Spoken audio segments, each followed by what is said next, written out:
Okay, let's start. क्या question था वो? क्वेश्चन नंबर 14 एक्सरसाइज का केमिकल इक्वेशन रिएक्शन के मैंने कुछ होमवर्क दिए थे, राइट? तो उसमें क्वेश्चन नंबर 14 था एक्सरसाइज से। हाँ, somebody रीड द क्वेश्चन। हाँ, क्या था? जोर से पढ़ना। In the refining of silver, in the refining of silver, ठीक है। the recovery of silver from silver nitrate solution हाँ, involved displacement by copper metal. ठीक Write है, down the reaction in ठीक है। जो लिखा है वही फॉलो करना है बस। क्या कर रहे हैं अपन? रिफाइनिंग का मतलब होता है क्लीनिंग, प्यूरिफिकेशन। आपको जो सिल्वर नाइट्रेट मिलता है ना, ये मिनरल है, इसमें से सिल्वर को बाहर निकालना है। तब तो सिल्वर अकेले मिलेगा ना। जो हम ज्वेलरीज पहनते हैं वो सिल्वर नाइट्रेट की थोड़ी ना होती है, वो तो सिल्वर की होती है। पर नेचर में सिल्वर के फॉर्म में नहीं है सिल्वर, सिल्वर नाइट्रेट के फॉर्म में सिल्वर है। तो उस नाइट्रेट में से सिल्वर को बाहर निकालना पड़ेगा। आप लोग समझ रहे हो मैं क्या बोल रहा हूं? Silver is found in the form of silver nitrate, but we want only silver. तो उस सिल्वर नाइट्रेट से सिल्वर को खींच के बाहर निकालना पड़ेगा। ऐसा कब होगा? जब हम सिल्वर को उससे ज्यादा किसी रिएक्टिव मेटल के साथ डिस्प्लेस करवा दें। कॉपर ऊपर आता है रिएक्टिविटी सीरीज में, कॉपर ऊपर है, उसके नीचे गोल्ड, सिल्वर, प्लैटिनम है ना। तो सिल्वर को कॉपर आराम से रिप्लेस कर देगा। तो यही तो लिखा है वहां पे कि in the refining of silver from silver nitrate copper metal is used to displace silver from silver nitrate. जो लिखा है उसी को फॉलो कर रहे हैं। तो copper is used to displace silver from silver nitrate. तो आपको क्या मिल जाएगा? CuNO3 का ट्वाइस प्लस Ag। बैलेंस करने के लिए यहां 2, यहां 2 और यहां 2। क्लियर है? पक्का? ये पढ़ा है ना हमने, बस थोड़ा सा अलग तरीके से क्वेश्चन पुटअप कर दिया। वरना हम डिस्प्लेसमेंट रिएक्शन तो पढ़े हैं, हमने तो इनफैक्ट ये रिएक्शन भी देखा है। एग्जैक्ट यही रिएक्शन तो देखे ना, Ag वाला लिए थे हम कि Ag कॉपर जो है, कॉपर जो है वो Ag को डिस्प्लेस कर सकता है। कॉपर को कौन डिस्प्लेस करेगा? जिंक। हमने वो भी इक्वेशन देखा है जिंक का भी। क्लियर है ये वाला क्वेश्चन? पक्का एवरीवन? ठीक, हाँ। Cu में, अच्छा हाँ सॉरी, Cu में नहीं आएगा 2, हाँ Ag में आएगा बस। ठीक, बैलेंस। क्लियर है? चलो, बाकी इंटेक्स क्वेश्चन सब ट्राई कर लिए ना। एक दिन अपन क्लास लेंगे, उसमें अपन सारे क्वेश्चंस डिस्कस कर लेंगे इंटेक्स वाले। तब मैं वो क्वेश्चंस देखूंगा जो आप लोग किए हो कि नहीं किए। जो नहीं किए हैं उनको मैं 1-2 दिन का टाइम और दे रहा हूँ, आप लोग को कर लो, है ना। PDF अपलोड हो चुकी है ड्राइव पे, तो आप वहां से ड्राइव से डाउनलोड कर लेना PDF को। आपको वहाँ सारे क्वेश्चन, सब नंबर मैंने यहाँ पे साइड में लिखे थे ना। अरे उसमें भी कुछ क्वेश्चन थे, फर्स्ट क्वेश्चन आप लोगों ने शायद कॉपी में नहीं लिखा था, तो वो सब चीजें हमें कॉपी में लिखनी है। ठीक है, तो एक क्लास लेकर के हम केमिकल रिएक्शन के क्वेश्चन आंसर डिस्कस कर लेंगे। ठीक है, अभी अपन चालू करते हैं लाइट का नोट्स लिखना। लाइट का थोड़ा बहुत इंट्रोडक्शन मैंने आप लोग को लास्ट क्लास में दिया था। What all we have seen in the last class in light? हमने देखा था कि लाइट की प्रॉपर्टीज क्या क्या होती है। लाइट होती क्या है? ये एक सोर्स ऑफ एनर्जी है which helps us in vision, right, जो हमें देखने में हेल्प करती है। हमने बात की थी कि लाइट की कुछ प्रॉपर्टी होती है कि ये इलेक्ट्रोमैग्नेटिक वेव्स होती हैं। This are electromagnetic waves which travel in a straight line. ये क्या करती हैं? स्ट्रेट लाइन में ट्रैवल करती हैं। और इनकी स्पीड हमने क्या लिखी थी? 3 × 10⁸ मीटर पर सेकेंड। ये इसकी स्पीड थी एयर में या वैक्यूम में। मीडियम टू मीडियम ये स्पीड चेंज होगी, राइट। पर हम बात कर रहे हैं एयर या वैक्यूम की, तो वो इतनी होती है स्पीड, लाइट की स्पीड, राइट। उसके बाद हमने बात की थी ऑब्जेक्ट्स क्या होते हैं। 2 टाइप के ऑब्जेक्ट पढ़े थे, luminous and non luminous object, right. Luminous object की खुद की लाइट होती है, नॉन ल्यूमिनस ऑब्जेक्ट की खुद की लाइट नहीं होती है। तो वो हमें कैसे दिखते हैं? वो ल्यूमिनस ऑब्जेक्ट की लाइट को रिफ्लेक्ट करते हैं, तब हमें दिखते हैं वो, राइट। तो यहां से अपन पढ़े थे कि रिफ्लेक्शन क्या होता है ना। We saw the definition of reflection की bouncing back of light into the same medium after striking a surface. यहां से गई लाइट, स्ट्राइक करके वापस यहीं आ गई, तो उसी मीडियम में वापस आ गई है, पार करके दूसरे मीडियम में नहीं गई है। इसको बोलते हैं रिफ्लेक्शन। फिर उसके हमने कुछ लॉज देखे थे, लॉज ऑफ रिफ्लेक्शन देखे थे। Angle of incidence is equal to angle of reflection. फिर एक लिखा था हमने, incident ray, reflected ray and the normal at the point of incidence all lie in the same plane. ये 2 रिफ्लेक्शन के laws देखे थे। रिफ्लेक्शन के 2 टाइप देखे थे, क्या कहते हैं दो टाइप, एक रेगुलर और एक डिफ्यूज्ड। वही सरफेस स्मूथ है तो रेगुलर रिफ्लेक्शन होगा, और अगर सरफेस रफ है तो डिफ्यूज रिफ्लेक्शन होगा। ठीक है, फिर हमने देखा था इमेजेस के बारे में, लास्ट हमारा टॉपिक यही था, इमेजेस। दो टाइप की इमेज मैंने डिस्कस की थी, याद है किसी को नाम? Real and virtual. कि real images are formed on screen, virtual images are not formed on screen, do not, yeah, does not obtain on screen, right? फिर हमने देखा था कि रियल इमेजेस इन्वर्टेड होती हैं जबकि वर्चुअल इमेजेस इरेक्ट होती है। बट इनमें किस टाइप का इन्वर्जन मैंने बताया था? Lateral inversion, side wise inversion होता है, वही राइट का लेफ्ट किए थे ना अपन, तो वो इसमें होता है। इसमें वर्चुअल इमेजेस में पूरा इमेज अपसाइड डाउन नहीं होता, वो किस में होता है? रियल में। बट वर्चुअल में वो साइड वाइज से इन्वर्ट हो जाता है। ठीक है, लेफ्ट का राइट, राइट का लेफ्ट हो जाता है।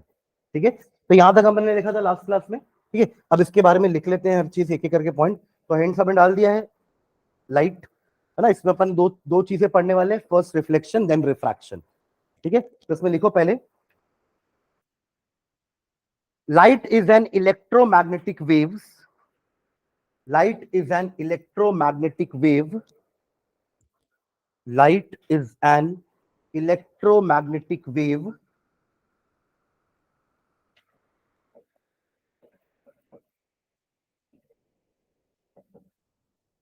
light is an electromagnetic wave which possesses energy, which possesses energy,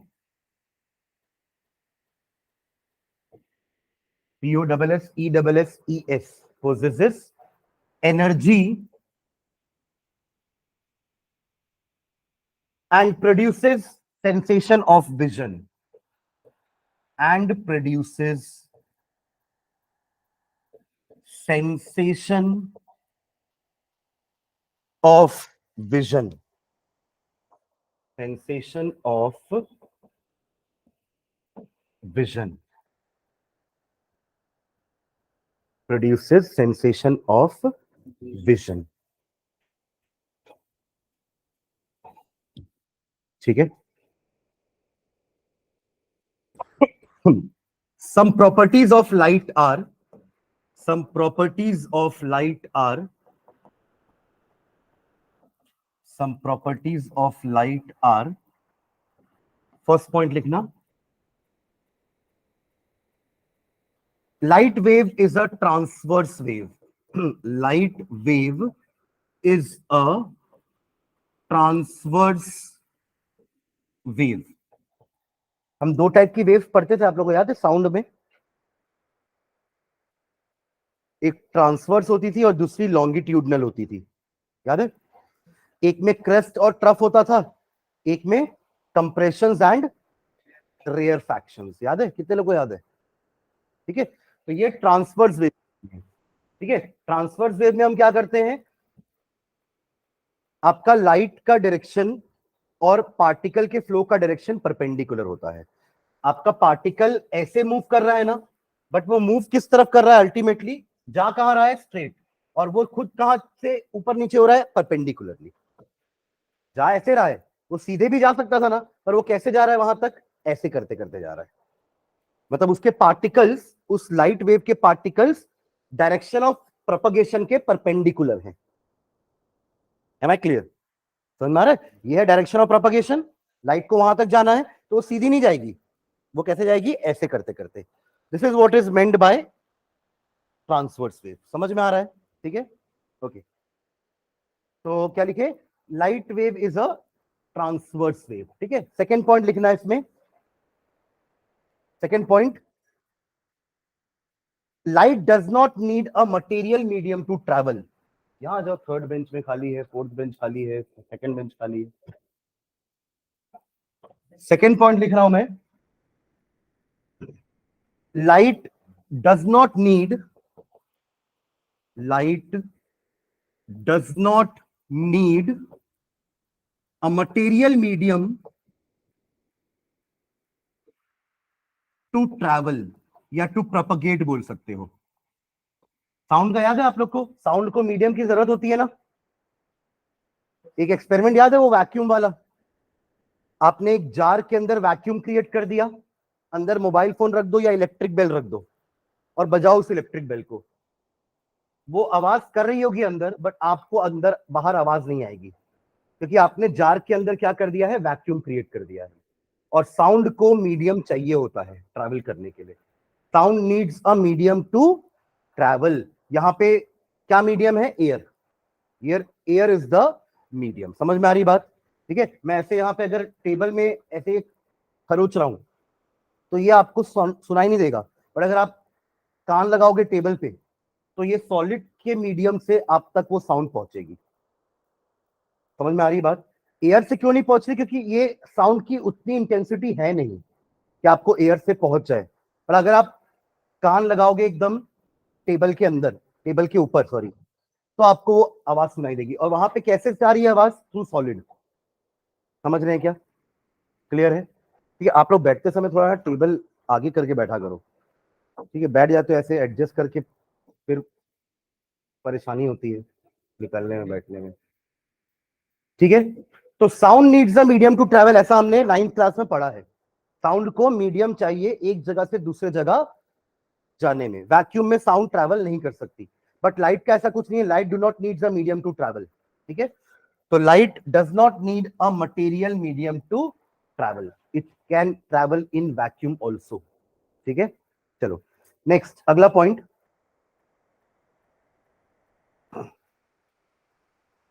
the speed of light, the speed of light,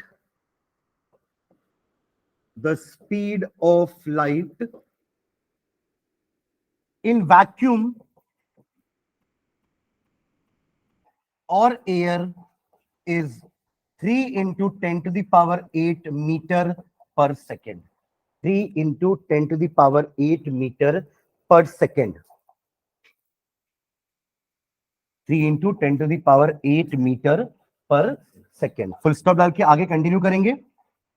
Its speed is different in different medium. Its speed is different in different medium. Different in different medium.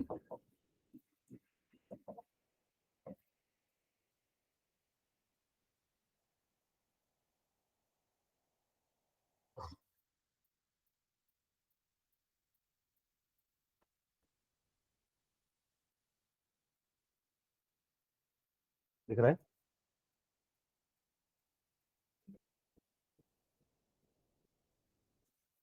आपको sound का याद है? Sound किस में सबसे ज्यादा तेज travel करता था? सॉलिड्स में, क्योंकि वो मीडियम पे डिपेंडेंट था ना। और आपको पता है सॉलिड्स में पार्टिकल एकदम टाइटली पैक्ड होते हैं, तो कोई साउंड अगर ट्रैवल कर रहा है सॉलिड से तो वो जल्दी ट्रैवल करेगा, क्योंकि पार्टिकल्स आपस में जुड़े हुए हैं, जल्दी पास हो जाएगा। और वही लिक्विड में क्या होता है, पार्टिकल्स के बीच में गैप है, एयर में और गैप है, तो उस वेव को यहां से यहां जाने में टाइम लगेगा, गैपिंग ज्यादा है ना। दैट इज वाई एयर में साउंड की स्पीड सबसे कम होती है, एयर गैस में, लिक्विड में उससे ज्यादा, और सॉलिड में सबसे ज्यादा। बट लाइट को मीडियम की जरूरत नहीं है, तो वो सबसे फास्टेस्ट किस में ट्रैवल करेगी? एयर या वैक्यूम में। जहां लिक्विड मीडियम लिया आपने, वहां साउंड लाइट की स्पीड थोड़ी कम हो जाएगी। आप ये समझो कि जब लाइट जा रही होगी ना, तो वो पार्टिकल से टकराएगी। देखो सॉलिड में पार्टिकल सबसे ज्यादा होते हैं, एग्री करते हो? सॉलिड में पार्टिकल सबसे ज्यादा ट्रैवल, मतलब डेंसिटी सबसे ज्यादा पार्टिकल्स की सॉलिड्स में ही होती है। लिक्विड में थोड़ी कम होती है डेंसिटी, और गैस में और कम होती है डेंसिटी। डेंसिटी का मतलब ये है कि इतनी जगह में सॉलिड के बहुत सारे पार्टिकल्स होंगे, हाँ या ना, है ना, पर इतनी ही जगह में लिक्विड के पार्टिकल्स थोड़े कम होंगे, क्योंकि दे आर लूजली पैक्ड। और एयर में तो और लूजली पैक्ड है। तो आप ऐसे समझो कि अगर बहुत बिजी रोड है तो आपकी गाड़ी बहुत धीरे चलेगी ना वहां पे, पर अगर रोड थोड़ी सी खाली है तो आपकी गाड़ी बहुत तेजी से निकल जाएगी। तो same happens with light. Light को एयर में पार्टिकल्स बहुत रेयर मिलते हैं, इसलिए वो फास्टेस्ट ट्रैवल करती है एयर और वैक्यूम में। वैक्यूम में तो कुछ भी नहीं है, एयर में तो तब भी एयर के पार्टिकल्स है ना, बट वैक्यूम में तो कुछ भी नहीं है।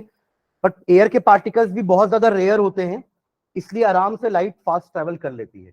जहां लिक्विड की बात करेंगे ना, पार्टिकल्स थोड़े ज्यादा हैं, रोकने वाले ज्यादा हैं उसको, तो इसलिए वहां थोड़ी सी इसकी स्पीड कम हो जाएगी, सॉलिड में और कम हो जाएगी।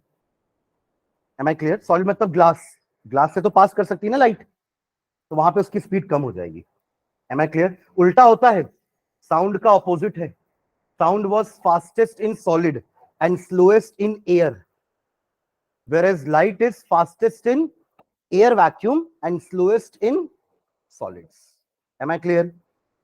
Okay.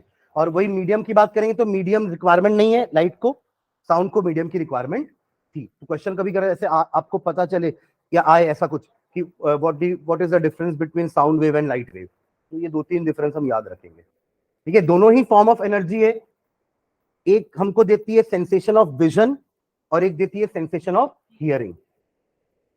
M I clear? ठीक है, उसकी वेव्स ट्रांसवर्स थी, सॉरी लॉन्गिट्यूडनल थी, crest and trough, sorry compression and rarefaction. इसकी वेव ट्रांसवर्स है। फिर इसको मीडियम की जरूरत नहीं है, साउंड वेव को मीडियम की जरूरत है। ये सॉलिड में फास्टेस्ट स्लोएस्ट ट्रैवल करती है, वो सॉलिड में फास्टेस्ट ट्रैवल करती है। ये एयर में फास्टेस्ट है, वो एयर में स्लोएस्ट है। Am I clear? ठीक है, तो ये कुछ डिफरेंस पॉइंट्स हो गए साउंड वेव और लाइट वेव के। ठीक है, आगे बढ़े, यहां तक लिख लिया सब प्रॉपर्टी, है ना? चलो नेक्स्ट, अगला लाइन लिखना। Light travels in a straight line, light travels in a straight line, light travels in a straight line, light travels in a straight line, full stop. It is represented by, it is represented by, it is represented by a straight line, a straight line, it is represented by a straight line which shows the direction of the movement of light. It is represented by a straight line represented by a straight line which shows the direction of movement of light.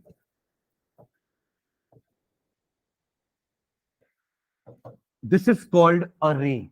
क्या बोलते हैं इसको? रे, है ना? Combination of रे को beam बोलते हैं। ठीक है, दिस इज कॉल्ड अ रे, दिस इज कॉल्ड अ रे ऑफ लाइट। ठीक है, दिस इज कॉल्ड अ रे of light. Done till here? ठीक है, इसके बाद नेक्स्ट इसी में ही, इसी पॉइंट में कंटिन्यू करना। A bundle of rays, a bundle of rays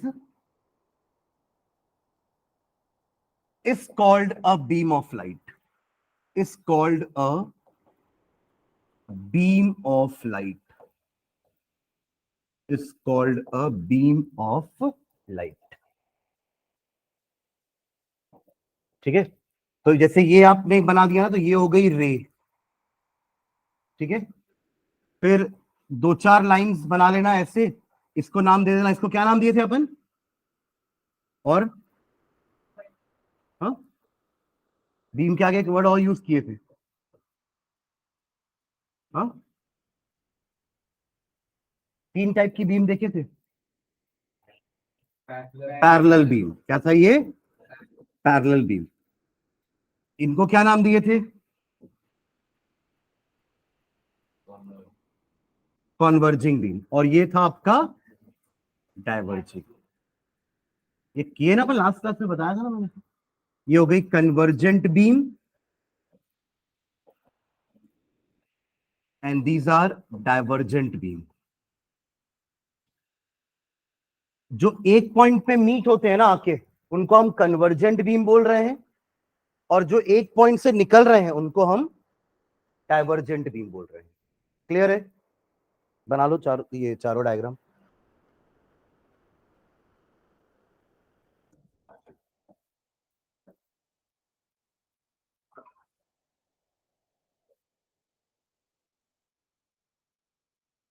तीनों का डेफिनेशन लिख लेते हैं, पैरेलल, कन्वर्जेंट, डाइवर्जेंट। बना लो पहले।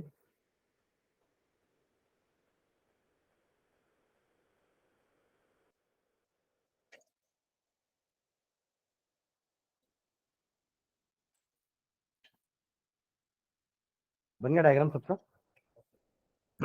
बना लो जल्दी।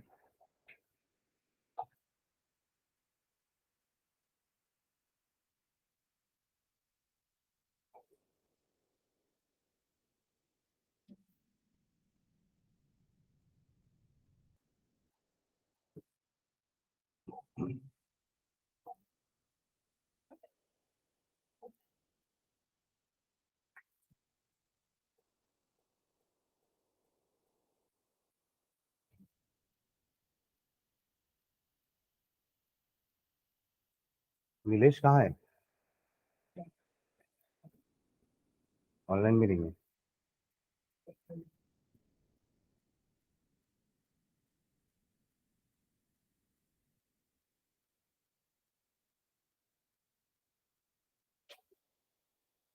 चलिए आगे बढ़े। तो तीनों का डेफिनेशन लिखते हैं, लिखो नीचे। A beam of light in which a beam of light in which a beam of light in which rays propagate parallel, rays propagate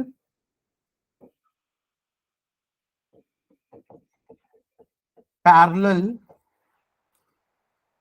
to each other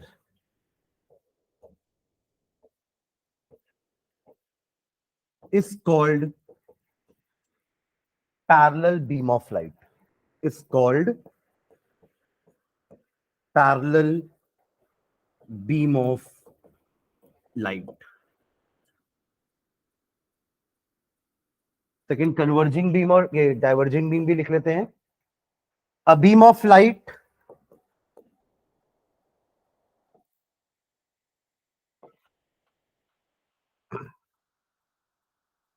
in which rays propagate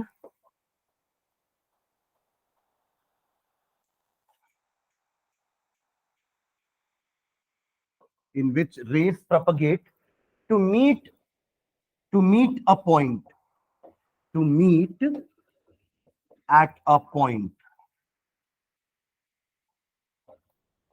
is called converging beams.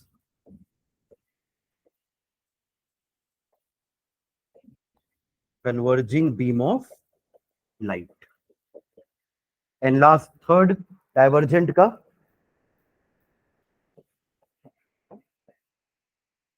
a beam of light in which rays propagate in such a way that in such a way that they move out of a point. They move out of a point.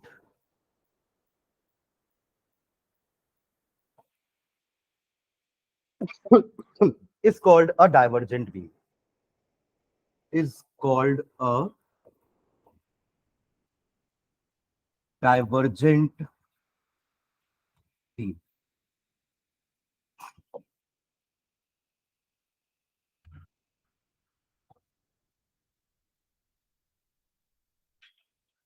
नहीं लिख रहा क्या अभिमन्यु?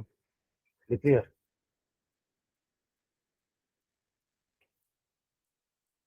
ठीक है।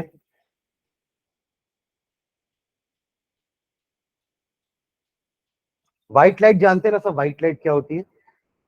Sunlight white light है, ये भी white light है, कैंडल से जो लाइट निकलती है वो भी व्हाइट लाइट है, दिखने में भले व्हाइट नहीं है but it has got all the components. उसके पास 7 कलर्स हैं। कौन कौन से होते हैं 7 कलर्स व्हाइट लाइट के? Violet, indigo, blue, green, yellow, orange and red. VIBGYOR होता है ना, उसका शॉर्ट फॉर्म क्या बोलते हैं अपन? विबग्योर। वही रेनबो वाले कलर्स, रेनबो के 7 कलर दिखते हैं ना, वही कलर्स हैं। Violet, indigo, blue, green, yellow, orange and red. Short form में इसको हम कहते हैं विबग्योर। इन सबको मिक्स कर दोगे तो व्हाइट कलर बन जाता है। ठीक है, इसलिए बोलते हैं कि these are the components of white colour. ठीक है, ओके, चलो सबका हो गया यहां तक। नेक्स्ट लाइन डालना, reflection of light.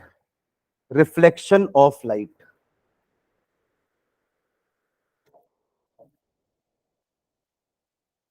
Reflection of light. ठीक है, तो हमने ये भी डिफाइन किया था, the bouncing back of light in the same medium after reflecting from a या आफ्टर स्ट्राइकिंग अ सरफेस, उसको हम क्या कहते हैं? रिफ्लेक्शन। ठीक है, तो डेफिनेशन लिखो, the phenomena of bouncing back of light, the phenomena of bouncing back of light, the phenomena of bouncing back of light in the same medium, in the same medium after striking a surface, after striking a surface, is called reflection, is called reflection. Clear definition? Is called reflection.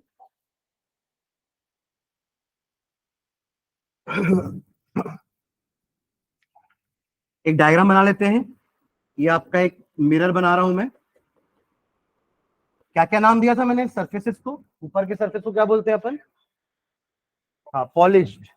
और नीचे वाला आपका reflecting, क्योंकि light यहीं से जाएगी reflect होने के लिए, ऊपर से नहीं आएगी लाइट। ठीक है, तो ये आपका सरफेस हो जाएगा। इसको मैं नाम दे दे रहा हूं एम एम डैश। नीचे फिर सबके नाम लिख लेंगे अपन अलग से, है ना?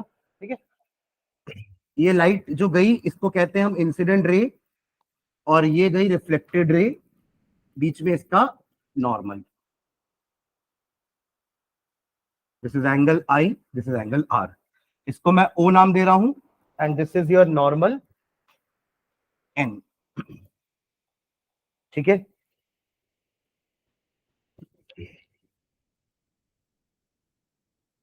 यहां लिख लेना रिफ्लेक्टिंग सरफेस,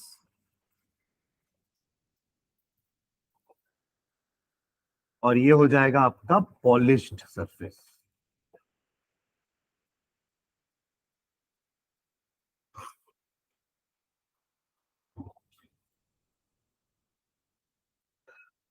ठीक है, ये हो जाएगी आपकी इंसिडेंट रे, इंसिडेंट रे। ये हो जाएगी रिफ्लेक्टेड रे।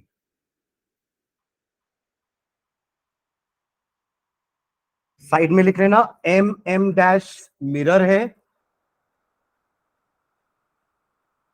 फिर आपका ओ है पॉइंट ऑफ इंसिडेंस।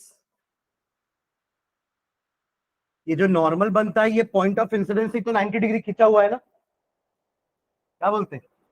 नॉर्मल क्या है? It is a straight line, या फिर it is a perpendicular drawn from the point of incidence. ठीक है, तो ओ है, ओ एन है आपका नॉर्मल, फिर आई है एंगल ऑफ क्या? Incidence, and r is the angle of reflection.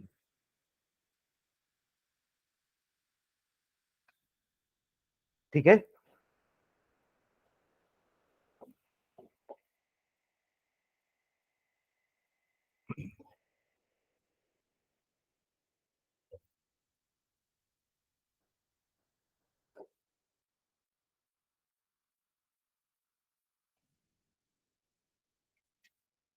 सब लिख रहे हो ना? ये क्या है, ये क्या करो? तो फेयर बना लो कॉपी।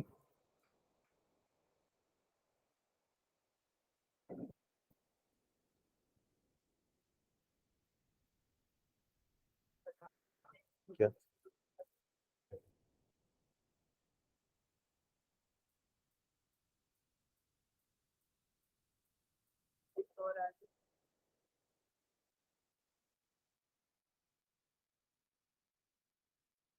हम्म,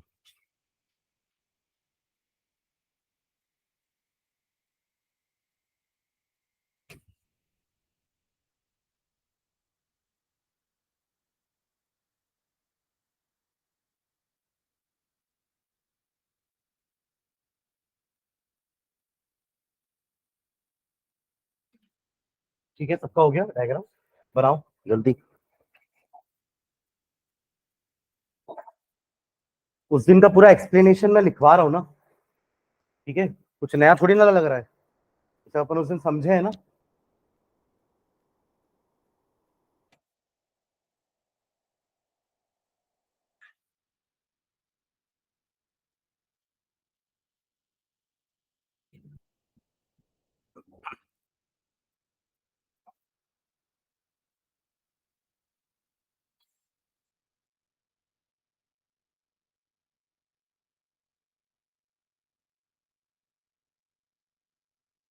डन एवरीवन?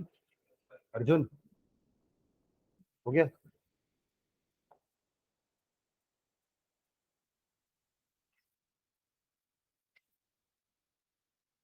इसके बाद लिख लेते हैं टाइप्स ऑफ रिफ्लेक्शन, वही रेगुलर और डिफ्यूज्ड, है ना? उसके बारे में ज्यादा डिटेल में लिखते नहीं, उसका डायग्राम बना लेते हैं बस, समझ में आ जाएगा फिर।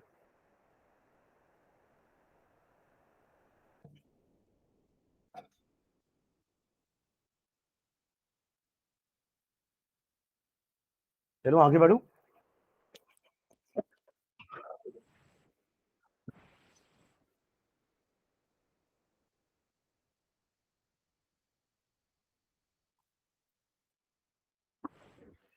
हेलो,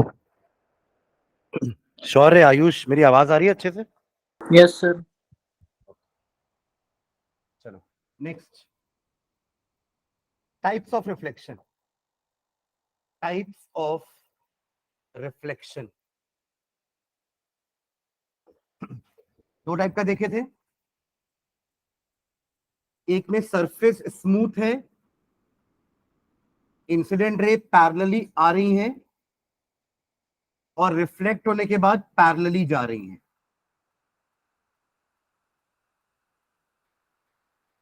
ठीक है? और एक तरफ मैंने सरफेस को थोड़ा सा रफ रखा है, आ तो रही है पैरेलली बट रिफ्लेक्ट होके वो पैरेलली जा नहीं रही है।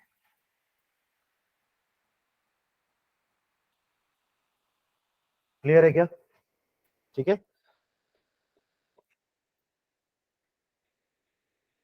दोनों बस फिगर के नीचे लिख लेना दोनों के नाम, regular reflection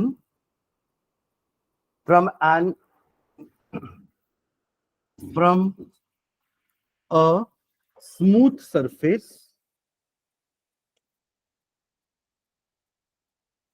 and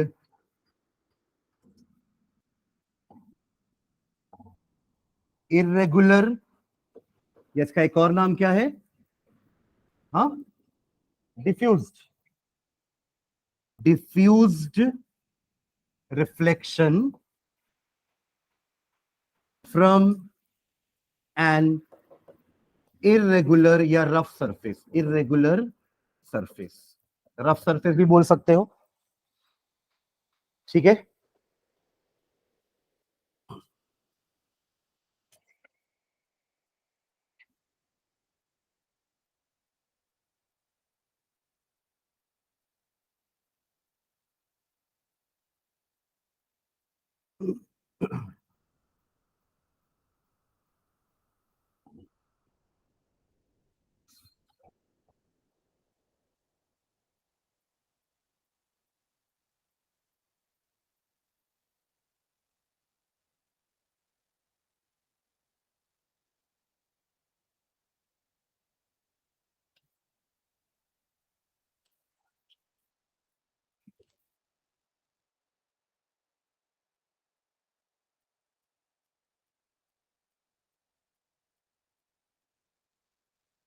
silver coating करते हैं हम जनरली, है ना. Silver is the best reflector.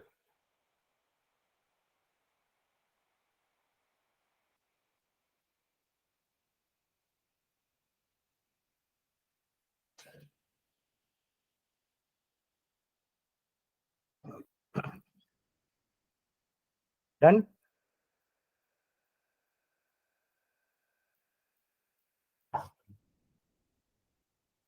इसके बाद हम लॉस पढ़े थे, है ना. रिफ्लेक्शन के दोनों लॉ, उसको लिख लेते हैं. और फिर इमेजेस. ठीक है.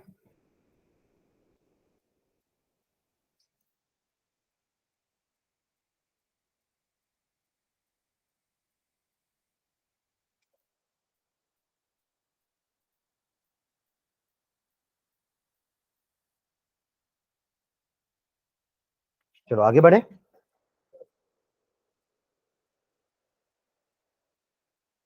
चलिए.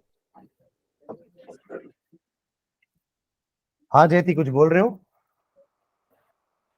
नो सर, वो ओके. चलो नेक्स्ट हैंड डाल लो. Laws of reflection. Laws of reflection. Laws of reflection. दो लॉ है. सबसे पहले फर्स्ट लॉ देखते हैं. First law. फर्स्ट लॉ लिखेंगे इसको, फर्स्ट लॉ को. When a ray of light is incident on a mirror, when a ray of light is incident on a mirror, it is reflected. It is reflected in such a way that in such a way that in such a way that angle of incidence is equal to angle of incidence is equal to angle of reflection. Is equals to angle of reflection. Mathematically अगर मुझे equation लिखना हो तो क्या लिखेंगे अपन? Angle i is equals to angle r. I r हम पहले पीछे लिख चुके, क्या होता है आई और क्या क्या होता है आर. ठीक है. Angle of incidence and angle of reflection. ठीक है. First law. Second law.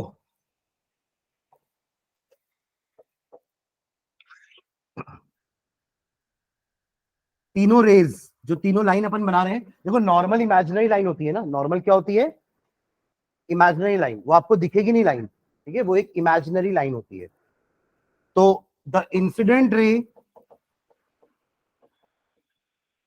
comma the reflected ray and the normal at the point of incidence. ये लिखना बहुत जरूरी है. ठीक है. जनरली लोग ये लाइन को स्किप कर देते हैं. at the point of incidence all lie in the same plane.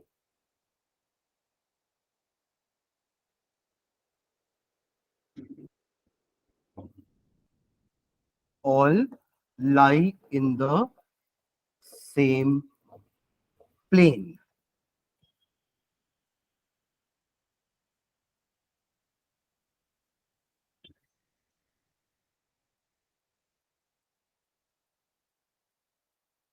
ठीक है. और ये जो लॉज है ना, ये रेगुलर डिफ्यूज दोनों के लिए एप्लीकेबल है. मिरर स्ट्रेट प्लेन हो या स्फेरिकल हो, उनके लिए भी एप्लीकेबल है. Laws are for all type of mirrors. समझ रहे हैं आप लोग? ठीक है.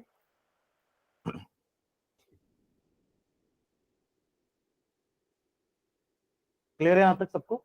एक स्पेशल केस लिखना, नोट करके. नोट करके लिखो. Note.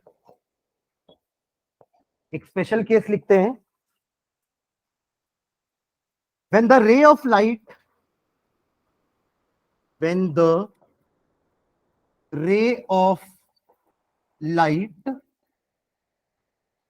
falls on a mirror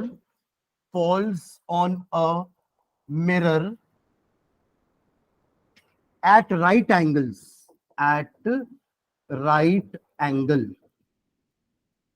ये समझेगा क्या बोल रहा हूं मैं? मतलब अगर ये आपका मिरर है, ध्यान देना यहां पे, अगर ये मिरर है, सब देख रहे हैं क्या बोर्ड पे? हाँ, तो इंसिडेंट रे खुद ही परपेंडिकुलरली आ रही है, समझ रहे? ये पॉइंट ऑफ इंसिडेंस होता है ना, और यहीं से हम नॉर्मल बनाते हैं, आया ना? तो इंसिडेंट रे ही नॉर्मल हो जाएगी, तो एंगल आई क्या होगा?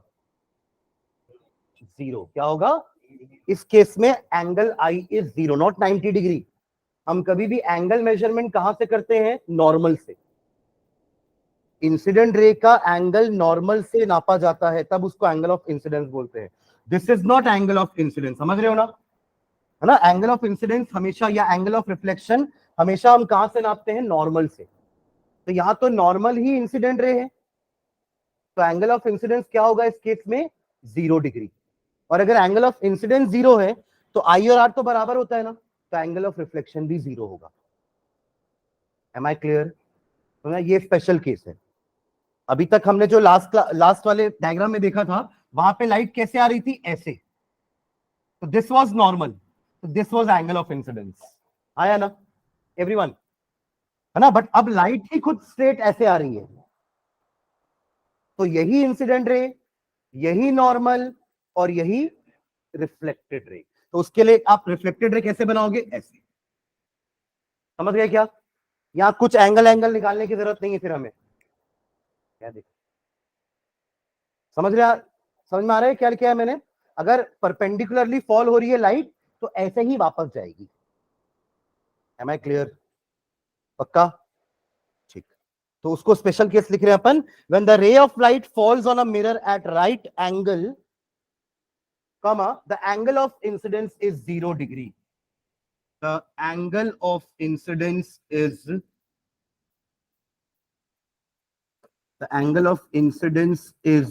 0 degree. Full stop. Therefore, angle of reflection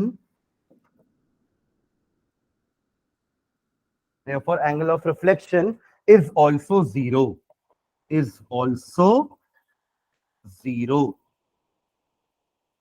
That is, the light retraces its path.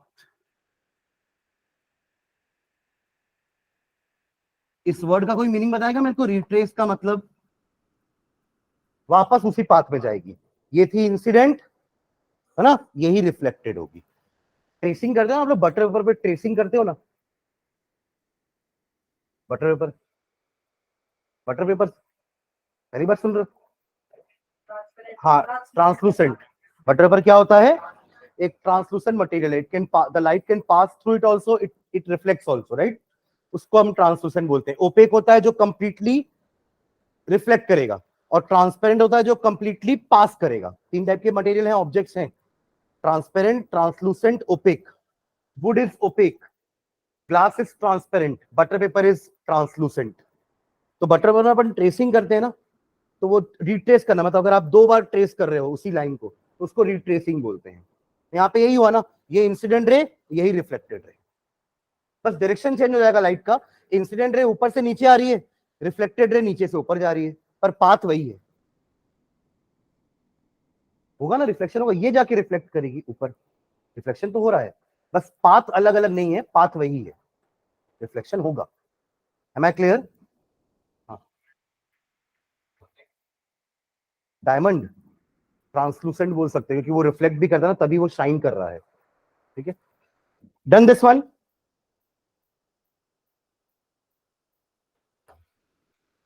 ये समझ में आ गया सबको? और ये स्पेशल केस का ये डायग्राम बना लेना, ऊपर वाला, ये वाला ना, वो वाला नहीं। लेफ्ट वाला डायग्राम बनाना है, ये नहीं, ये तो मैं पुराना बता रहा था ना। और यहाँ पे एंगल जरूर बना लेना, ये 90 डिग्री पे स्ट्राइक करी है, एंगल ऑफ इंसिडेंस 90 डिग्री नहीं है, फिर से बता रहा हूँ। और यहाँ लिख लेना, यहाँ लिख भी लेना, angle i is equal to angle r is equal to 0 degree.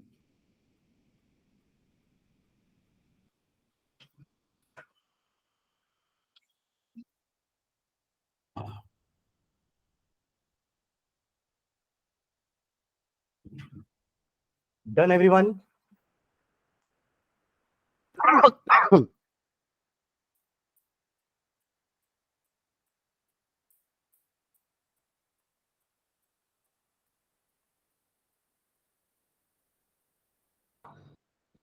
आगे बढ़ू, ये बनानी है ना डायग्राम, ठीक। चलो एक ऐसी छोटा सा क्वेश्चन लिख लेना, ये मान लीजिए प्लेन मिरर है, ठीक है, और ये इंसिडेंट रे आई स्ट्राइक करी and it is making an angle of 30 degree with the mirror, find angle i and angle r, raise your hand.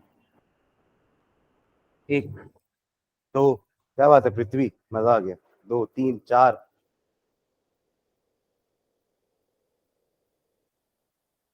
शौर्य भी हाथ उठाया, क्या बात है। और अर्जुन नहीं, बहुत टफ है ये क्वेश्चन। हाँ पृथ्वी,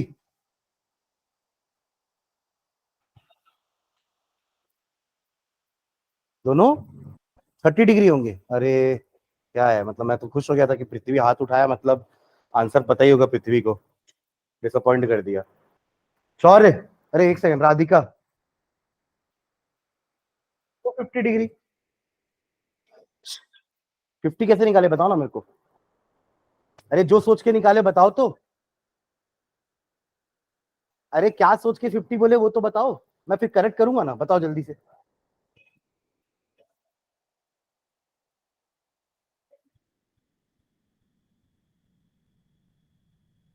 ऐसा थोड़ी ना होता है, एक बार बताओ तो बस, टेंशन मत लो, मैं हूं ना, बताओ जल्दी। अरे कुछ सोच के 50 बोले होगे ना, हाँ कैसे, वही सोच मैं जानना चाह रहा हूँ क्या है। 180 30, तब भी तो 150 होता है, आप 50 क्यों बोले, इतना एंगल 130 है, आई एग्री, बट मुझे ये एंगल थोड़ी ना चाहिए। What is angle of incidence, कोई डेफिनेशन, कोई डेफिनेशन बोलो पहले, कोई डेफिनेशन बोलो, हाँ बोल, डेफिनेशन बोलो एंगल ऑफ इंसिडेंस की।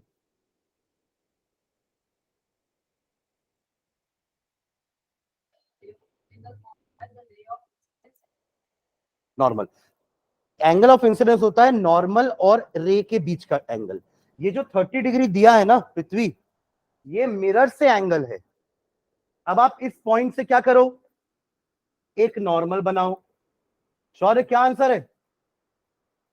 75। अरे 60 डिग्री, यस सर 60। ये आपने एक नॉर्मल बनाया, इतना 90 है, इतना 90 है, 90 में 30 अगर ये है तो 60 होगा ना ये,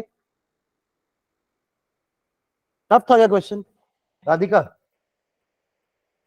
प्रेक्षा, समझ में आ रहा है पक्का? और ये 60 है तो इतने ही एंगल से 60 डिग्री पे आपका रिफ्लेक्टेड रे भी जाएगा, ठीक है। तो एंगल ऑफ इंसिडेंस होता क्या है, it is the angle form between normal and your incident ray, ना कि नॉर्मल और मिरर। ये अगर मिरर है तो ये नॉर्मल, ये आपकी रे और मिरर होगी, ये एंगल को एंगल ऑफ इंसिडेंस नहीं बोलते हैं, ये एंगल को एंगल ऑफ इंसिडेंस बोलते हैं। Am I clear? पक्का? श्रेयांश, नहीं घुसा था दिमाग में? चलो कर लो, इसको कंप्लीट कर लो, तो ये दोनों हो जाएंगे आपके 60 डिग्री 60 डिग्री।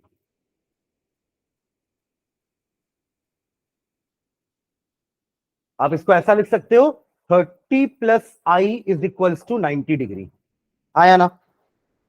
तो आई कितना हो जाएगा, 90 माइनस 30 यानी कि 60 डिग्री।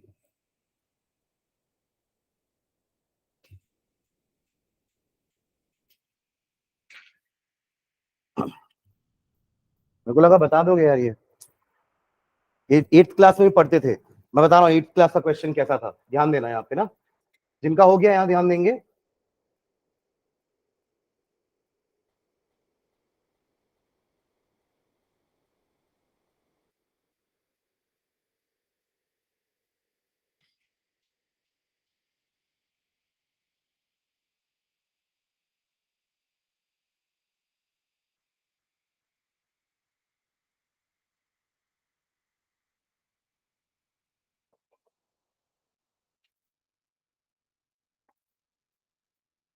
चलो देखो इसको, मल्टीपल रिफ्लेक्शन हो रहा है, 2 बार रिफ्लेक्शन हो रहा है, हाँ या ना?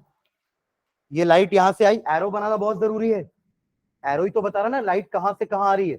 अंदर आता हुआ एरो इंसिडेंट रे है, बाहर जाता हुआ एरो रिफ्लेक्टेड रे है, राइट? तो ये लाइट आके इंसिडेंट करी मिरर पे, ये जो 30 डिग्री है क्या है? Angle of incidence. देखो नाम बोलते समय ना इंसिडेंट रे होता है और एंगल एंगल ऑफ इंसिडेंस है। एक डेंट है और एक डेंस है। रे का नाम डेंट है, इंसिडेंट रे, और एंगल का नाम एंगल ऑफ इंसिडेंस है, ठीक है? तो ये एंगल ऑफ इंसिडेंस, ये क्या होगा? वैल्यू, एवरीवन सब सही बोल रहे हैं, 30 डिग्री, ठीक है? अब अगर ये 30 है ना, तो देखो ये 30 होने के कारण ये 60 होगा, होगा ये। और एक सेकंड में थोड़ा डायग्राम गड़बड़ बना दिया हूं क्या? वो आपके अल्टरनेट एंगल्स होते हैं ना इंटीरियर वाला, उसके कारण ये 60 हो जाएगा, और ये 60 है तो ये भी 60 रहेगा। समझ रहे हैं क्या? ठीक है, तो ये क्वेश्चन 8 क्लास का ही है, आपके एक्सरसाइज में एक क्वेश्चन था, ठीक है? Am I clear? Multiple reflection का क्वेश्चन है ये, ठीक? चलो आगे बढ़ते हैं, नेक्स्ट। ये हो गया सबका। चलो नेक्स्ट लिखो, अगला heading, object and image. Object and image, object and image. यहां 2 टाइप की इमेज लिख लेते हैं, real and virtual. Object and image, पहले ऑब्जेक्ट का डेफिनेशन लिखना। An object is one, an object is one, an object is one which we are looking at, which we are looking at, or which we want to see, or which we want to see। जैसे मैं ये table देखना चाहता हूं, मैं ये bottle देखना चाहता हूं, मैं ये रिमोट देखना चाहता हूं, तो ये सब ऑब्जेक्ट्स हैं, ठीक है? और इसकी इमेज रेटिना पे बन रही है, ठीक है? तो ऑब्जेक्ट क्या हो गए? They are the one which we are looking for या which we want to see, ठीक है? उनको हम क्या बोलते हैं? ऑब्जेक्ट्स, ठीक है? Full stop. An object either emits its own light, an object, an object either emits its own light, either emits its own light. जैसे कि फॉर एग्जांपल सन हो गया, ऑल लुमिनस ऑब्जेक्ट्स, उनके पास खुद की लाइट होगी ना, तो अपनी लाइट खुद एमिट करेंगे। लाइक सन हो गया, ठीक है, आपका बल्ब हो गया, कैंडल हो गया, एक्सेट्रा। और रिफ्लेक्ट्स, और रिफ्लेक्ट्स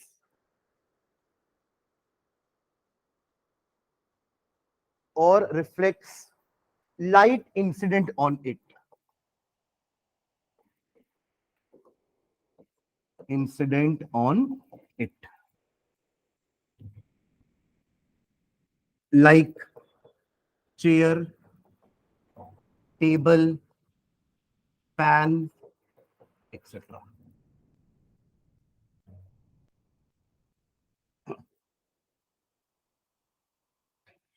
ठीक है? Luminous object, non luminous object. जिसकी खुद की लाइट है तो वो अपनी लाइट खुद एमिट करेगा, और जिसकी खुद की लाइट नहीं है ये उस लाइट सोर्स से लाइट को रिफ्लेक्ट करके एमिट करेगा, ठीक है? तभी हमें अल्टीमेटली ऑब्जेक्ट दिखता है। क्लियर है सबको? ठीक है, चलो इमेज का डेफिनेशन लिखते हैं।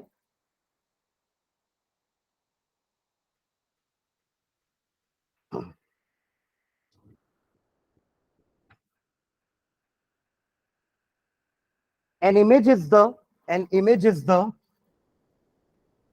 an image is the replica of the object, replica of an object अब वो रेप्लिका एग्जैक्ट भी हो सकता है, छोटा भी हो सकता है, बड़ा भी हो सकता है। अलग अलग टाइप के मिरर की प्रॉपर्टी अलग अलग होती है। हम अपने आप को प्लेन मिरर में सेम साइज का देखते हैं, बट कॉन्केव में हमारा साइज छोटा बड़ा दोनों हो सकता है। कॉन्वेक्स मिरर में हम हमेशा छोटे दिखेंगे।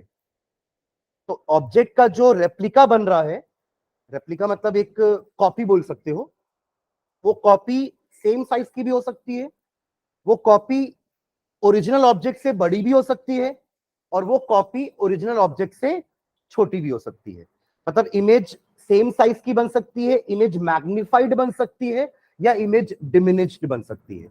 मैग्निफाइड मतलब ऐसी इमेज जो ऑब्जेक्ट से बड़ी दिख रही है।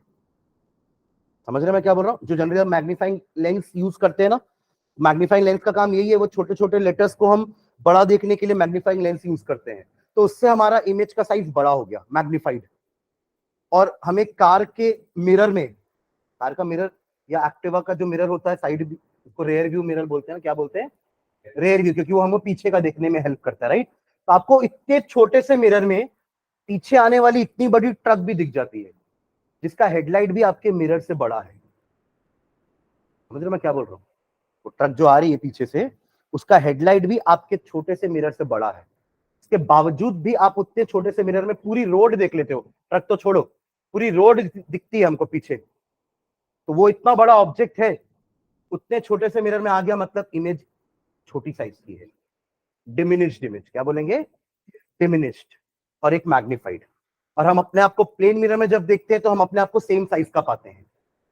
Am I clear? समझ में आ रहा है? यहाँ का चौकीदानी जाना, वो जो वीआईपी रोड पे है ना, चौकीदानी देखे हो, चोकरधानी जो भी है, तो वहां पे एक है अंदर एक रूम है जहाँ पे अलग अलग साइज के अलग अलग टाइप के मिरर्स हैं। तो there in you can see, आप अपना एक अलग अलग टाइप के मिरर में अपने आप को देखना। किसी में आप बड़े दिखेंगे, किसी में छोटे दिखेंगे, किसी में सेम साइज के दिखेंगे। ठीक है, चलो हो गया ये। तो an image is the replica of an object, full stop. There are two types of image. There are two types of image. There are two types of image. First लिखना real image. Real image. Real image. Hyphen डाल के लिखो इसमें. It is formed by the. It is formed by the. It is formed by the actual. It is formed by the actual intersection of the rays. Actual intersection of the rays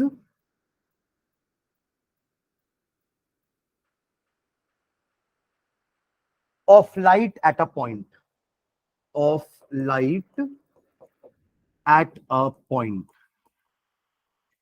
एक बस word यहां पे add कर लेना, ये race की जगह ना रिफ्लेक्टेड रेस लिख लेना। रिफ्लेक्टेड रेस, समझ गए क्या? ऑब्जेक्ट से जो इंसिडेंट रे आई, रिफ्लेक्ट होने के बाद जिस पॉइंट पे वो मीट करेंगी ना सारी रेज, वहां पे उस पॉइंट का इमेज बनेगा। ठीक है, full stop. This type of image can be obtained on a screen. This type of image can be obtained on a screen. On a screen.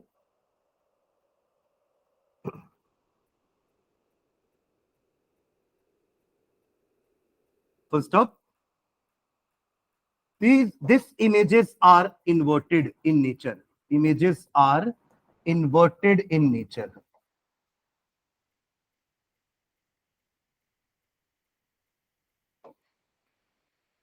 ठीक है, सेकेंड लिखते हैं virtual image.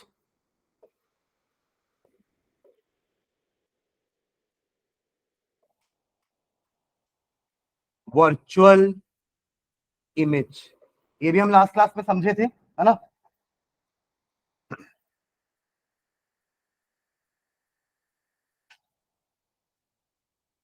an image which is formed, an image which is formed at a point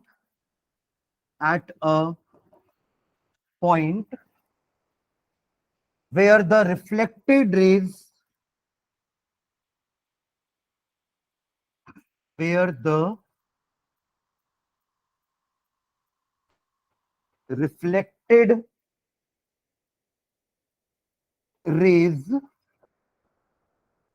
appear to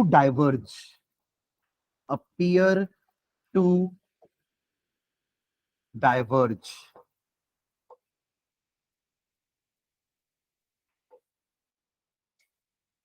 is called a virtual image, is called a virtual image. ठीक है, फिर ये line इसके लिए लिख लेंगे, this type of image can not be obtained on the screen. जैसे हमने रियल इमेज का सेकंड सेंटेंस लिखा है ना कि this type of image can be obtained on a screen, तो यहां पे क्या हो जाएगा, this type of image can not be obtained on a screen. और थर्ड सेंटेंस यहाँ पे इन्वर्टेड है, यहाँ पे इरेक्ट लिखेंगे। 3 सेंटेंस होगा पूरा, यही 3 पॉइंट ऑफ डिफरेंस भी है दोनों इमेज में। ठीक है, मैं इसको समझाऊंगा अभी, अपीयर टू डाइवर्ज जो मैंने लिखा है ना, इसके बाद अपन एक रे डायग्राम देखेंगे, फिर अपन एंड करते हैं आज की क्लास। ठीक है, पर 3 सेंटेंस लिख लो सभी। पहला सेंटेंस डेफिनेशन लिखा हुआ है, सेकंड सेंटेंस हम लिख रहे हैं कि virtual image can be obtained on a screen, can not be obtained on a screen. Real images में हमने लिखा it can be obtained on a screen, virtual image में क्या लिखेंगे, it can not be obtained on a screen. लिख लिया क्या? ठीक है, और थर्ड सेंटेंस क्या होगा, this images are erect in nature, erect. Am I clear? पक्का? Erect in nature. डन? चलो एक एग्जांपल बता रहा हूं मैं वर्चुअल इमेज का, बना के आप लोग को आगे बढ़ूं। चलो ध्यान देना, ठीक है, आप इसको नोट मत करना, इसको अपन नेक्स्ट क्लास में नोट करेंगे। ठीक है, समझो वर्चुअल इमेज कैसी होती है, क्योंकि हम जब तक जो हम देखते आ रहे हैं ना, सब रियल इमेजेस होती है। वर्चुअल इमेजेस हम बहुत कम देखते हैं, बस कहाँ देखते हैं, मिरर में अपने आप को जब देखते हैं, और गाड़ी के कांच में जो देखते हैं वो वर्चुअल इमेजेस है। ठीक है, एक्चुअली रियल इमेजेस हम कम देखते हैं, वर्चुअल इमेजेस तो हम देखते रहते हैं। रियल इमेजेस मतलब जो हम अपनी आंखों में देख रहे हैं वो रियल इमेजेस है, बट ऐसे कोई ऑब्जेक्ट में हमको रियल इमेजेस नहीं दिखती। आप मिरर में देख रहे हो वो वर्चुअल इमेज है, कांच के मिरर में देख रहे हो वो वर्चुअल इमेज है। ठीक है, वर्चुअल इमेज समझना क्या होती है, ध्यान दो। मान लो ये मिरर है, प्लेन मिरर है जिसमें आप लोग अपने आप को देखते हो। ठीक है, ये है ऑब्जेक्ट, एवरीवन सब यहां देखेंगे, ये है आपका ऑब्जेक्ट जिसका नाम है एबी, एबी नाम का एक ऑब्जेक्ट है। ठीक है, नाउ ये ऑब्जेक्ट में बहुत सारे पॉइंट है, मान लो वो ऑब्जेक्ट यही है, सब देख रहे हो क्या इधर, मान लो वो ऑब्जेक्ट ये है, ये उसका पॉइंट ए है, ये इसका पॉइंट बी है, और इस ए और बी के बीच में बहुत सारे पॉइंट्स हैं। Am I clear? और हर पॉइंट लाइट एमिट कर रहा है ना, लाइट हर जगह से रिफ्लेक्ट होकर आपके पास आ रही है, तभी आप पूरा पेन देख पा रहे हो। आप अब इस पेन का नीचे वाला हिस्सा नहीं देख पा रहे हो ना, क्योंकि वो पार्ट रिफ्लेक्ट नहीं कर रहा है लाइट। M I clear? अब आपको पूरा पेन दिख रहा है क्योंकि ये पूरा पेन अब लाइट रिफ्लेक्ट कर रहा है। ठीक है, तो मान लीजिए ये यही वाला पेन है, ये ए बी। ठीक है, इसके इस ए पॉइंट से मैंने एक लाइट रे ली, ऐसे इंसिडेंट हुई मिरर में, और ये रहा आपका नॉर्मल है एंगल ऑफ इंसिडेंस, और उतने ही एंगल से एक लाइट मैंने यहां बना दी, angle of reflection, sorry reflected ray. ज्यादा ठीक है, सब फॉलो कर रहे हो क्या? थोड़ा कम ज्यादा दिख रहा है एंगल आपको? ठीक है, थोड़ा सा होगा अगर मैं विदाउट एनी इंस्ट्रूमेंट बना रहा हूं तो। ठीक है, अब दूसरा रे लेते हैं। चलो दूसरा रे ना, मैं इसका वो वाला लेता हूं, सिंपल वाला जो रिट्रेस करता है पाथ को। इजी है ना? आया ना? ये ऐसा नहीं कि हमेशा ऐसे ही लाइट एमिट कर रहा है, ये तो ऐसे भी लाइट एमिट कर रहा है। आप ऐसे सीधा देखोगे तो आपको ऐसे लाइट एमिट कर रहा है वो, आप ऐसे देखोगे तो आपको वो ऐसे लाइट एमिट कर रहा है। हाँ या ना? तो लाइट कैसे भी एमिट कर सकता है, किसी भी डायरेक्शन में, स्लैंटिंग में, स्ट्रेट में, राइट? तो इसका एक लाइट ऐसा भी जा सकता है, और ये वो स्पेशल केस है रिफ्लेक्शन का जहां पे रिट्रेस होती है लाइट। M I clear? तो अब ध्यान से देखो, ये रिफ्लेक्टेड रे जा रही है इधर, आया ना, और ये रिफ्लेक्टेड रे जा रही है नीचे। जैसे जैसे मैं और आगे बढ़ाऊंगा तो ये और नीचे जाएगी ना, और ये स्ट्रेट जाते जाएगी। तो ये रियल वर्ल्ड में मान लो मैंने अगर यहाँ पे एक स्क्रीन रखी, तो क्या ये दोनों रे इस स्क्रीन में आके मीट कर पाएंगे? कैसे? एक पॉइंट पे मीट कर पाएंगे? नहीं, ये यहां आके मीट करेगा और ये यहां आके मीट करेगा। तो देखो एक ही पॉइंट से दो रिफ्लेक्टेड रे आ रही हैं, बट वो मीट नहीं हो रही है किसी पॉइंट पे। एम आई क्लियर यहां तक? ठीक है। बट अगर आप इन दोनों लाइन को पीछे की तरफ एक्सटेंड करो ऐसे, तो आपको ऐसा लगेगा कि ये दोनों रे ना यहां से आ रही है, और ये होता है ए का image, that is a dash. समझ में आया क्या? आप अपने आप को देखते हो ना मिरर में, तो अगर आप यहां हो तो आपका इमेज ये बन रहा है, ध्यान लो ये मिरर है, तो ये आपका पॉइंट ए, और आपको अपना पॉइंट ए दिख रहा है। मैं क्लियर? कम से कम दो रे होनी चाहिए हर पॉइंट से, तभी आपको उस पॉइंट की इमेज दिखेगी। तो इस पॉइंट से मैंने दो रे निकाली ना, रे नंबर 1, रे नंबर 2, दिस इज रे नंबर 2, दिस इज रे नंबर 1। ये रे 1 का रिफ्लेक्टेड पार्ट है, ये रे 2 का रिफ्लेक्टेड पार्ट है। ये रियल वर्ल्ड में मैंने स्क्रीन रखी यहाँ पे, पर दोनों मीट नहीं हो रहे, इसलिए मुझे इस स्क्रीन पे ए नहीं दिखेगा। बट जब आप इन दोनों रिफ्लेक्टेड रे को पीछे प्रोड्यूस करोगे, मिरर के पीछे, क्योंकि इमेज तो मिरर के पीछे ही दिखेगी आपको, तो आपको ऐसा लगेगा कि ये दोनों रे ना इस पॉइंट से डाइवर्ज हो रही हैं। तो ना वो जो नीचे वर्ड लिखे थे अपीयर टू डाइवर्ज, अरे हाँ या ना, यहाँ लिखे थे ना, देखो मैंने लाइन भी किया था अपीयर टू डाइवर्ज, तो इसी को बोलते हैं अपीयर टू डाइवर्ज। बाकी में वो पीछे से थोड़ी ना आ रही है, मिरर के पीछे से कैसे लाइट आ जाएगी? पर हमें ऐसा लग रहा है, इसलिए अपीयर वर्ड यूज किए। अपीयर का मतलब क्या होता है? लगना, है ना? मुझे ऐसा लग रहा है, पर एक्चुअली में वो हो थोड़ी ना रहा है, हमें बस लग रहा है कि ये दोनों रेज वहां से आ रही हैं। तो इसी को वर्चुअल इमेज बोलते हैं। ए का वर्चुअल इमेज है ए डैश, ए का वर्चुअल इमेज है ए डैश। अब ऐसे ही पॉइंट बी भी लाइट एमिट करेगा। बनाए दो लाइट पॉइंट बी की, चलो ये पहली लाइट बना रहा हूं मैं पॉइंट बी की, ध्यान से देखना। ये रही पहली light, incident ray, normal, reflected ray, चली गई। पक्का? इसका भी वो सिंपल वाला बना ले क्या, स्ट्रेट वाला। ये गया स्ट्रेट और ये आ गया स्ट्रेट। ये इसकी रे नंबर 1, ये उसका रिफ्लेक्टेड पार्ट, ये इसकी रे नंबर 2 और ये उसका रिफ्लेक्टेड पार्ट। आया ना? ये भी दोनों कभी मीट नहीं करने वाले आपस में रियल वर्ल्ड में। तो अगेन इनको पीछे प्रोड्यूस करो, इसको मैं पीछे प्रोड्यूस कर रहा हूं और इसको ही मैं पीछे प्रोड्यूस कर रहा हूं। ठीक है, ये हो गया आपका बी डैश। ऐसे हर पॉइंट से दो दो रे कम से कम जाएंगी और ये बन जाएगा आपका इमेज। समझ में आया क्या? ए बी का image A dash B dash, मैंने बताया ना रिफ्लेक्ट, ये मिरर इमेज बनता है। तो अगर ऐसे पड़ी है ना, आपका हाथ अगर ऐसा है ना, तो इमेज ऐसी आएगी। Am I clear? अगर आप हाथ को ऐसे रखते हो ना, तो इमेज ऐसी आएगी। आज ऑब्जर्व करना, आप अपने हाथ को ऐसे रखना। ठीक है, मतलब कैसे रखना हाथ को, कैसे रखना हाथ को, खड़े हो जाना थोड़ा, हाथ को अपने बॉडी के लेफ्ट में झुकाना ऐसे। ठीक है, तो आप भी करो ना, ये वाले हाथ को आपके बॉडी के लेफ्ट में झुका दो ऐसे। ठीक है, तो देखो ये आपको दिख रहा है ना कैसे आ रहा है ये हाथ। Am I clear? ठीक है, आपको वहां से अलग दिखेगा हाथ, और मेरा हाथ एक्चुअली में अलग है। Am I clear? ठीक है, तो ऐसे इमेजेस को हम वर्चुअल इमेजेस बोलते हैं, जो एक्चुअली में कहां बन रही है? वर्चुअल वर्ल्ड में, माने कि मिरर के बिहाइंड द मिरर, मिरर के पीछे। ऐसा क्यों हो रहा है? क्योंकि रियल वर्ल्ड में वो दोनों रेज आपस में मीट ही नहीं कर रहे हैं कभी, और ऐसा लग रहा है कि they are diverging from a point, और वही पॉइंट उसका इमेज होता है। Am I clear? तो ये एक्चुअली टॉपिक है आपका image form by a plane mirror. पहले हम प्लेन मिरर पढ़ेंगे, फिर हम स्फेरिकल मिरर्स पढ़ेंगे। ठीक है, तो यहां तक अपन ने लास्ट क्लास में समझा था, इसको हमने लिख लिया है। अभी मैंने ये समझाया है आपको, इसको अपन पहले नेक्स्ट क्लास में लिखेंगे, image form by a plane mirror. फिर प्लेन मिरर का पार्ट खत्म हो जाएगा, then will start spherical mirrors. ठीक है, चलिए थैंक यू। हाँ हाँ जी।